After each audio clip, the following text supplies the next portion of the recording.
দেখছেন কলকাতা টিভি, আপনাদের সঙ্গে আমি অর্পিতা। শুরু করছি সংবাদ সারাদিন। শুরুতেই যে গুরুত্বপূর্ণ খবরে চোখ রাখছি, বুধবার চিকিৎসক অনিকেত মাহাতোর বদলির নির্দেশ এবং সেই নির্দেশকে চ্যালেঞ্জ করে মামলা।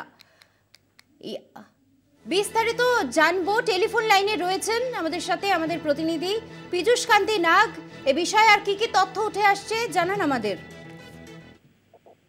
আগামীকাল অনিকেত মাহাতোর বদলির নির্দেশকে চ্যালেঞ্জ করে যে আবেদন, সেই মামলার রায়দান করবে কলকাতা হাইকোর্ট। রায়দান করবেন বিচারপতি বিশ্বজিৎ বসু। আর.জি. করের ঘটনার পর আর.জি. করের দুর্নীতি ও নির্যাতিতার হত্যাকাণ্ডের প্রতিবাদে মুখর হওয়া ডাক্তার অনিকেত মাহাতোকে অন্যত্র ভর্তি করার নির্দেশ দিয়েছিল রাজ্যের স্বাস্থ্য দপ্তর। সেই নির্দেশকে চ্যালেঞ্জ করে কলকাতা হাইকোর্টে আবেদন জানান অনিকেত মাহাতো। সেই মামলার রায়দান আগামীকাল করবেন বিচারপতি বিশ্বজিৎ বসু।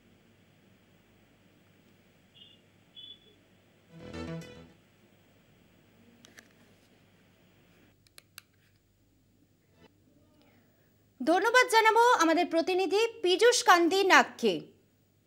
আপনাদের আরও একবার জানিয়ে রাখি, বুধবার চিকিৎসক অনিকেত মাহাতোর বদলির নির্দেশ এবং সেই নির্দেশকেই চ্যালেঞ্জ করে মামলার রায়দান কলকাতা হাইকোর্টে রায়দান করবেন বিচারপতি বিশ্বজিৎ বসু। আর.জি. কর কাণ্ডের পর অনিকেত মাহাতোকে বদলির নির্দেশ দিয়েছিল স্বাস্থ্য দপ্তর।